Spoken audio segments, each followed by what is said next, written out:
Well, and the other side of it is that the Libertarian Mises Caucus represents the best of the Libertarian Party. That's also why I kind of laughed at the idea of libertarian unity, because anybody that wasn't already part of the caucus was part of the problem. I'm sorry. Yeah. But it's precisely because of that. Again, why would you want those good ideas? Again, Dave Smith, I don't want to introduce friends in Bay County to Dave Smith if he's a libertarian, because they see him as the enemy. And he is. If you're in a political party and you're not part of the same party, you are the enemy. That's how this works, okay? And you can reason, or it's like, oh, well, why can't we just get along? Because it doesn't work like that. This is war. Yeah.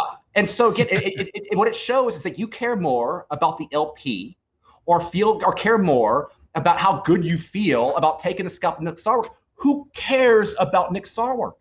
Who cares about fucking Archie Flowers?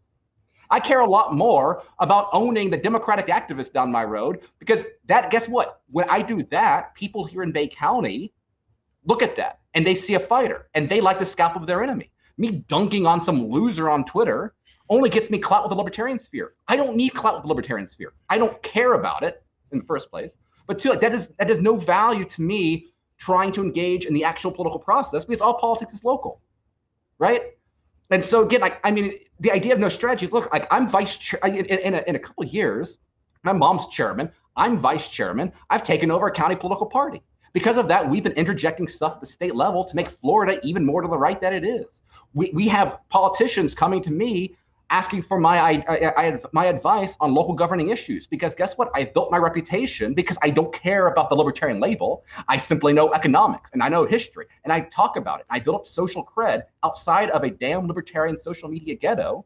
And so that has me respected by real people in my community, which creates political capital that I can then wield to do something. And then best of all, I get to stop a tax. I get debate time stopping a local tax increase that nobody else wants. And so again, people see me winning and they want to keep winning. And so again, this is the way you do it. You don't take Twitter. Twitter's great for intellectual dialogue, but it's useless for politics in a practical sense unless you're very, very big. And so again, all of those debates that you think that you smugly won, they don't matter to the cause of liberty.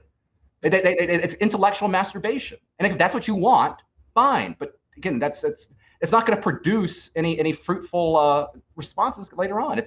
It's very poor libertarian time preference. Yeah, again, this is something that I think the point Tho just made is so important, because people really care what winners think. Because remember, people want to be safe more than free. And when Daniel, I don't understand the LPMC. I've only been working to promote them for how long?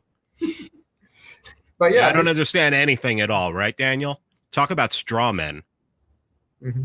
But yeah, if no one cares what losers think, if you're a loser, that means you can't protect them and you can't keep them safe. And this is that's the worst possible thing in politics, which is war. Democracy is war. And now you're saying, I'm going to join a much smaller army that's going to get its ass kicked. And it's like, now you are literally volunteering to commit political suicide. And it's not even martyrdom, it's just suicide. And you could, whereas if you just did what Tho did and just win things, small little wins, that's all it takes. All you have to be doing is winning. Because remember, Donald Trump, he got elected on the message of winning.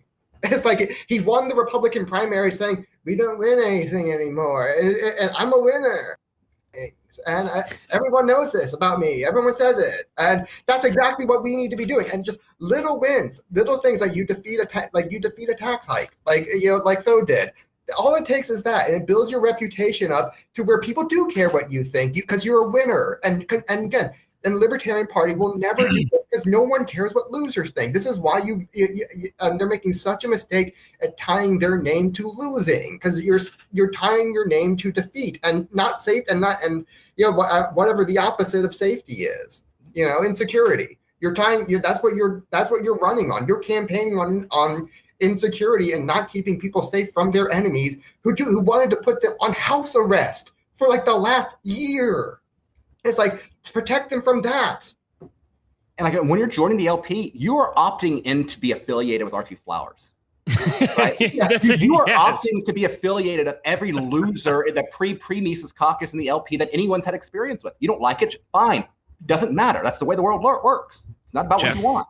And what else did Trump run on? Yeah.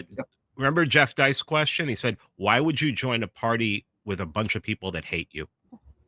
And it's I saw something just the other day. I saw two. I'm not going to call out specific names because that's not what we're here for. But I saw the same person tweeted.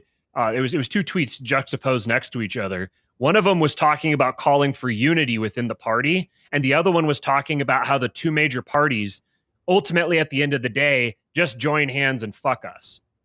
And it was like, how do you not see this connection here? You have your own little microcosm of the two major parties. You have the two major parties as a microcosm within yours, and you're saying we need to join them to make progress forward. That's that question that you read, Buck. There was one phrase in there that just about made me put my head through my desk. They said, why are you opposing people doing this? Maybe it's a bad strategy, but that doesn't mean they shouldn't do it. I don't even know how. And what other part of your life do you say, well, this might be a bad strategy, but just do it? How do you do that? And then you accuse me of being the one who doesn't care about liberty.